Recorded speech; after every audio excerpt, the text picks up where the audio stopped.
역사학자 아놀드 토인비가 역사는 도전과 응전이다. 세계 모든 역사는 우리를 향해서 도전해 온다는 거예요. 그러면 그 도전해 오는 역사를 내가 딱 부딪혀서 승리자가 될 수 있고 패배자가 될 수 있다는 거예요. 아브라함은 자기 조카 롯이 구돌라오멜 북방 지역에 4개 연합 국가가 합세해가지고 소돔을 치면서 조카를 전리품으로 끌어갔어요. 그 인생의 큰 도전이었어요. 있는 거 318명 식구들, 훈련시킨 식구들, 그리고 하나님이 함께 계신데 하나님하고 함께 없는 수천 수만보다도 하나님과 함께한 318명이 더 크다, 그 믿음 갖고 가서 승리를 했습니다. 전리품을 다 찾아갖고 왔습니다. 그것은 아브라함의 자존심이라고 그랬어요. 정말 우리 기독교인에게 자존심 중요합니다. 네가 누구냐? 네 정체성이 뭐냐? 내가 하나님의 종이고 하나님의 자녀다. 그러면 비실거리고 살고 아주 시시하게 살 수 있는 인생을 그렇게 마치겠냐 이게. 그런데 우리는 도전과 응전과 승리, 이 세 가지가 필요하지만 그 다음이 문제예요. 승리했을 때 또는 패전했을 때 우리가 만일 패했다면 다시 일어나서 무장을 해야 재도전을 할 것이고, 만일 승리했다면 계속해서 승리해야 할 것이고. 보통 사람들이 단방치기예요. 한 번 이기면 끝나는 거예요. 한 번 병고 치면 끝난다고 생각을 해요. 꼭 재발됩니다. 영원히 재발되지 않고 영원히 승리할 수 있는 비밀이 오늘 아브라함이 전쟁에서 승리하고 돌아오면서 우리에게 신앙 3가지 영성을 보여주었는데, 우리가 승리한 다음에 우리가 맨날 패할 것입니까? 맨날 가난하게 살 겁니까? 맨날 찌질하게 살 것입니까? 우리도 한없이 퍼주고 얼마든지 나눠주고 모든 사람에게 넉넉하게 좀 임금같이 살 수 있는 그런 길이 있다는 거예요. 그랬을 때 아브라함이 승리했을 때 엄청난 승리죠. 318명 데리고 가서 4개 연합국을 다 치고 전쟁 포로를 자기 조카를 다 가져오고 전리품 싹 가져오고 소돔 고모라 인민들, 소위 사람들, 포로들을 다 끌고 돌아왔어요. 그때 돌아왔을 때 소위 소엘 골짜기라고, 임금이 전쟁에 승리하고 오면은 왕이 나가서 그 전쟁에 승리하고 오는 사람을 환영하는 그 골짜기를 왕의 골짜기, 소엘 골짜기라고 그래요. 소돔과 고모라 왕이 그 왕의 골짜기 와서 아브라함을 환영하려고, 왜냐면 자기 그 백성을 다 포로를 끌고 오고 놋도 끌고 오고 전리품도 다 가져오기 때문에 소돔과 고모라 왕으로서는 대단한 환영의 준비를 하고 소엘 골짜기, 왕의 골짜기로 나갔어요. 거기에서 아브라함이 어떤 모습을 가지고, 신앙의 모습을 가지고 세상의 왕 앞에 섰는가 하는 말씀을 드릴 때, 오늘 가을이 조금 지는 것, 여름이 조금 지는 것 같아. 그랬더니 가을이 솟아올라와요. 할렐루야. 좀 가난이 조금 지면은 이제 부가 올라오게 돼 있고, 건강이 조금 죽으면, 그 병등의 죽으면 건강이 올라오고 있고, 뭐든지 그러는 원리가 있는 거예요. 여기서 첫째, 아브라함의 경건을 우리가 봐야 돼요. 둘이 아브라함을 축하하러 나와서 소돔 왕이 소엘 골짜기로 많은 군사를 이끌고, 그리고 전승을 축하하기 위해서 월계수도 가져왔을 것이고 여러 가지 잔치 재물도 가져왔을 거예요. 그런데 그 뒤로 누가 따라오냐면 제사장 멜기세덱이 따라오는 거예요.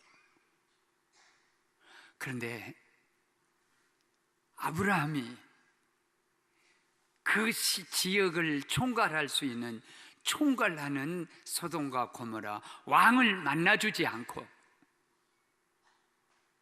저 시한 나라도 없고 땅도 없는 멜기세덱이라는 하나님의 거룩한 제사장을 만나서 제사장과 같이 제사장에게는 포도주와 떡이 있었고 그리고 그를 축복해 주었고 이렇게 승리하게 하신 분은 지극히 높으신 하나님이다. 아브라함아, 너 복받을 일했다. 하나님의 복이 내게 있을지어다. 그러니까 우리가 하나님을 찬양하자. 그래, 하나님을 찬양한 다음에 아브라함이 가지고 온 전리품 그 중에서 10의 1을 딱 열의 한 칸을 떼가지고 멜기세덱에게 이렇게 딱 드리는 장면이에요. 이게 예배 드리는 장면이죠. 나중에 본 일이지만 소돔 왕이 기분이 굉장히 상했습니다. 나는 일개 왕이다 말이에요. 왕이 어떻게 왕궁을 떠나서 왕의 골짜기까지 와서 아브라함을 영접하러 나왔는데 만나주지도 않고, 먼저 왔는데도 먼저 와서 인사도 아무것도 하지 않고, 어디 이름도 없는 멜기세덱이 여기 구약에 한 번밖에 안 나옵니다, 이 대제사장은. 그리고 이 히브리서에 나중에 설명으로 나오는데, 아니 이름도 없고 국가도 없고 어디서 어떻게 산지도 모르는 아주 꾀재재한 보잘것없는 제사장 멜기세덱한테 가서 예배를 먼저 드리는 거예요. 왕은 포도주와 떡 아무것도 없는 거예요. 그러나 멜기세덱은 포도주와 떡을 갖고, 엘리야 선지자가 그 전에 아주 지쳐 있을 때 하늘의 천사가 내려와서 엘리야 선지자에게 떡과 물을 주었습니다. 그리고 40일 주야를 호렙산까지 가는데 아무 지치지 않는 하늘의 준 떡이에요. 그리고 축복이 있었어요. 아브라함아, 지극히 높으신 하나님의 복을 받을지어다. 원래 아브라함은 복받기 위해 세상에 태어났지만 이 멜기세덱은 그에게 무엇을 주었냐면, 너 하는 일이 복받을 일이다 말이에요. 네가 조카를 버리지 아니하고 네 목숨을 귀하게 생각하지 아니하고 작다는 것을 낙심하지 아니하고, 나는 수가 작으니까 가진 것이 부족하니까 이런 생각 안 하고 하나님을 의지하고 318명 데리고 용기 있게 적극적으로 가서 네 전쟁 포로로 된 네 조카를 끌어오는, 이것은 하나님 앞에 만대의 복받을 일이다. 그리고 하나님을 찬양하자. 예배 제단이 있었다는 거예요. 세상의 왕이, 소돔 고모라 왕이 아무리 위대하고 모든 것을 준다 할지라도 그게 중요한 게 아니라, 내게 지금 중요한 것은 주의 전에 가서 내가 지금 축복받고 은혜받고 서령 실패하고 어려운 두려움이 우리를 뒤쫓아온다 할지라도, 원수들이 내 뒤에서 몰려온다 할지라도, 주의 전에 가서 아버지 집에 가서 하나님이 주신 양식을 먹고 하나님이 주시는 물을 마시고 생수를 마시고 힘을 얻는, 이것이 우리가 가야 할 가을 경건인 줄로 믿습니다. 오늘 이 멜기세덱은 한 번밖에 나타나지 않아서 한 번만 축복을 하고 한 번만 찬양을 하고 한 번만 11조를 받고 그러고 갔지만은, 그분이 누구였냐면 사람으로 변장한 예수 그리스도였어요. 시시하다고 생각했는데, 아무것도 아니라고 생각했는데, 그분 한 분의 축복이 하나님의 축복이었고, 두 번 다시 만날 수 없는 제사장, 시시하다고 아주 멸시받는다고 생각했던, 세상 사람들이 버렸던, 아무도 봐주지도 못하고 알아주지도 못했던 그분에게서 드렸던 11조가 아브라함의 11조의 시작이 됐으며, 하나님께 드린 11조가 됐으며, 아브라함은 그들이 얼마나 영광이. 우리는 세상에서 왕이 주는 그 식탁과 왕이 대접하는 어떤 영광보다도 하나님께서 주시는, 멜기세덱의 반차를 쫓아 주시는 그 놀라운 축복의 시간이 바로 지금 이 시간, 우리가 예배하는 경건인 줄로 믿습니다. 누가 어느 것을 먹어보십시오, 우리가 절대 힘을 얻을 수 없습니다. 그러지만은 하나님의 말씀을 먹어보십시오. 힘이 솟아서 40주야를 걸어도 피곤치 않는 능력을 받게 될 줄로 믿습니다. 세상에 어디다가 우리가 우리 몸을 바치고 시간을 바치고 우리 찬양을 바치고 11조를 어디다 바치겠어요? 누가 그걸 받아가겠어요? 아브라함이 바친 이 11조는 보십시오, 자기가 전리품에 해온 것을 하나도 아브라함이 안 갖고 털어버립니다. 그럼에도 불구하고 소돔과 고모라 왕에게 다 주었음에도 불구하고 11조만은 챙겨서 드렸던 이 아름다운 신앙이요, 아브라함을 하여금 위대한 조상이 되게 하고 하늘의 별수 모래수가 되게 했는데, 두 번째 이 가을에 이 가질 수 있었던 이 놀라운 영성은 뭐였냐면, 나는 하나님을 가까이 한 것이 복이다. 시 73편 28절, 나는 다른 것이 복이 없어 하나님 가까이 한 것이 복이요. 시 16편 2절 보면, 내 복은 따로 없어. 나는 세상에서 영화롭게 되고 높여주고 누가 알아주고 명예, 그것이 아니요, 내 축복은 하나님이 나의 복이요. 나는 아무것도 축복이 없어. 하나님 안에 모든 복이 있어. 시편 잠언 22장 1절 보면, 재물보다는 명예를 택하되 은과 금보다는 하나님의 은총을 받으라 그랬어요. 사실 재물이 굉장히 중요한 것 같지만, 재물 많이 가져도요 절대 행복을 주지는 못합니다. 물론 안 가는 것보다 낫지. 아멘. 없는 것보다 있는 것이 낫지. 안 예쁜 것보다 예쁜 것이 더 낫지요. 그건 사실이지. 그렇지만 그것이 전부가 절대 아니고요. 은금 폐물이, 명예 같은 것도 대단한 줄 알지만 그건 화무는 시부랭이요. 열흘 동안 이 꽃이 피었다 다시 지는 것처럼 영원히 명예를 가질 사람은 없는 거예요. 오늘 명예가 내일은 추한 것이 될 수 있어. 그러지만 하나님이 내게 주신 은혜는 영원할 줄로 믿습니다. 아브라함이 그걸 택하는 거예요. 그리고 두 번째 중요한 것은 거부해서요, 소돔과 고모라 왕이, 소엘 골짜기 왕이 전승해 오는 자기 그 백성들을 환영하는 그곳에 탁 와서 환영하는데 아브라함이 지나가 버린 거예요. 그리고 저 뒤에 오고 있는 멜기세덱한테 가서 예배를 먼저 드리는 거예요. 소돔 왕이 굉장히 기분 나빴어요. 소돔 왕이 왜 기분 나쁘냐면, 이게 왕을 지나고 그 이름도 없는 그 꾀죄죄한 제사장 앞에 가서 11조를 바치고 뭐 예배하고, 이게 내가 이제 제사장보다 못하냐 이게. 그때 소돔 왕이 약간 기분이 나빠가지고,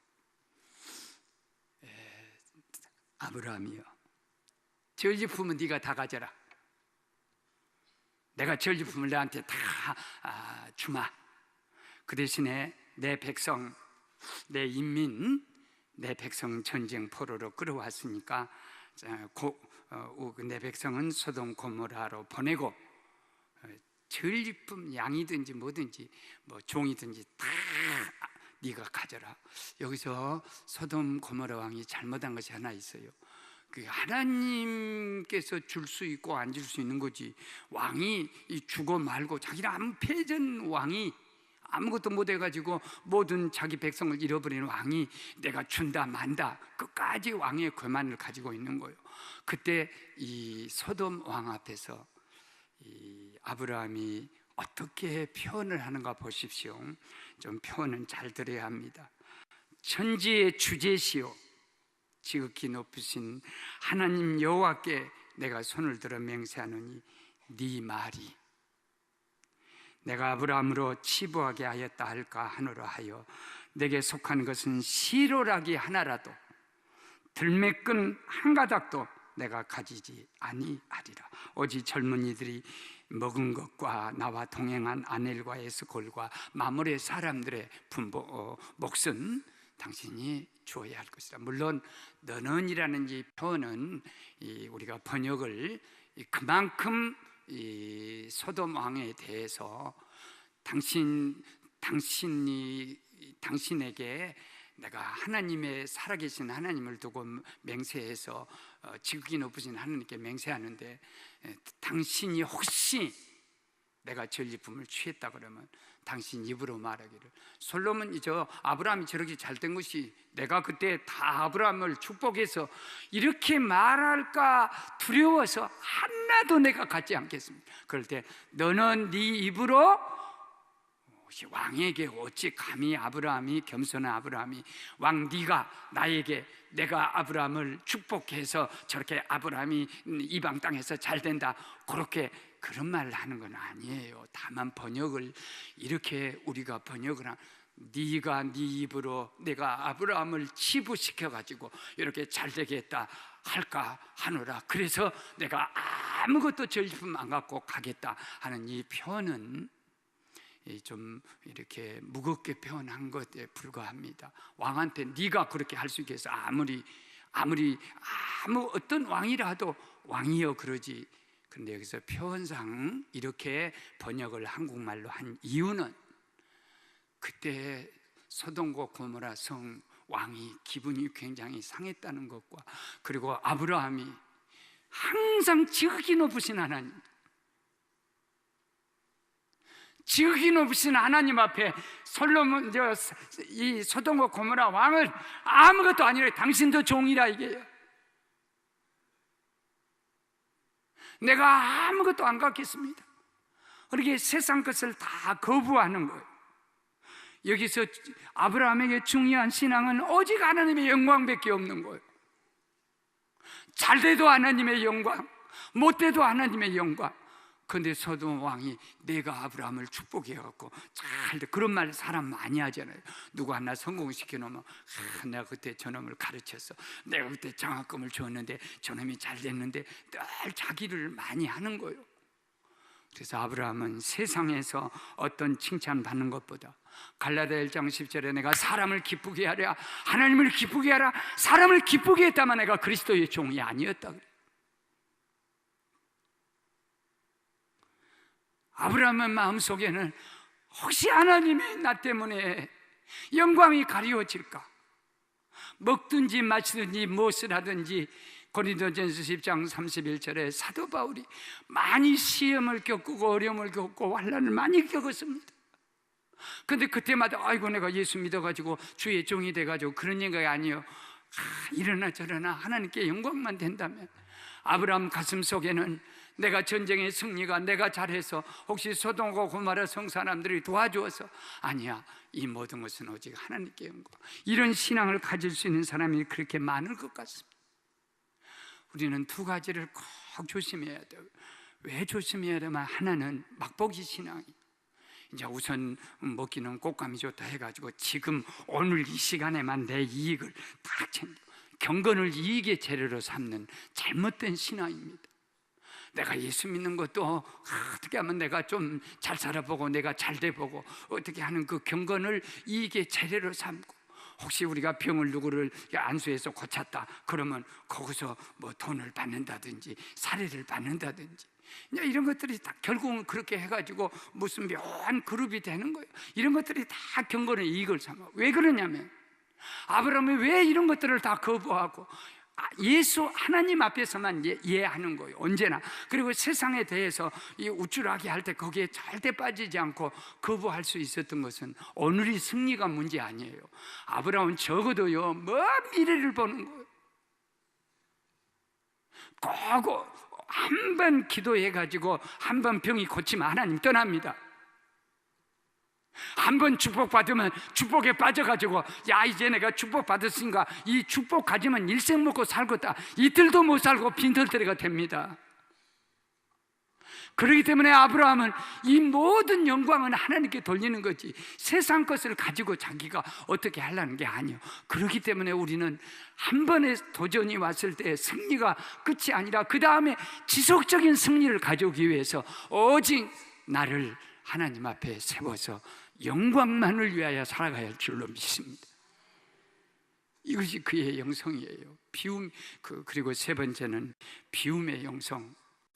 미국의 LA에 가면 세들백 교회라고 한 2만 이런 교회인데 아마 미국에서 제일 성장을 잘하는 젊은이들이 많이 가고 또 모든 사람들이 아주 청교도 위에 집안의 목회자 니게르 목사님이 목회를 하는 아주 좋은 교회예요. 그런데 목사님이 갑자기 사표를 냈어요.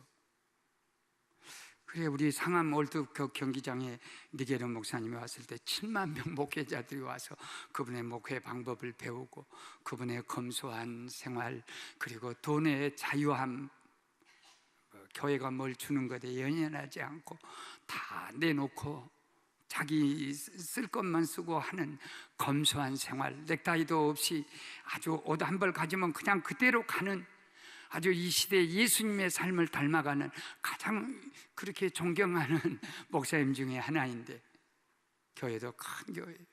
LA 그 바닥에서 2만 명 온다는 건 보통 미국 사회에서 볼 수 없는 그런 역사입니다. 근데 아들이 27살 먹은 3남매 두었는데, 매튜 니교회란, 자기 아버지도 목사님이고 자기도 목사예요. 그런데 매튜라는 27살 먹은 매튜 웨렌이 그만 자살을 했어요. 이건 목회자들에게는 충격적이었어요. 오직 있으면 나는 목회를 그만두겠다. 그런데 그 니게르 목사님은 간질이 있어요. 바울과 똑같아요. 그분을 만나면 많이 눈물이 나요. 왜 아버지도 훌륭한 목사고 목회도 잘하시는데 왜 저분에게 이 간질이, 조금 흥분해서 설교하시다 보면 쓰러지는 거예요. 근데 아들이 왜 자살을 하냐? 그렇게 충분히 목회를 그만둘 이유는 되는 거예요.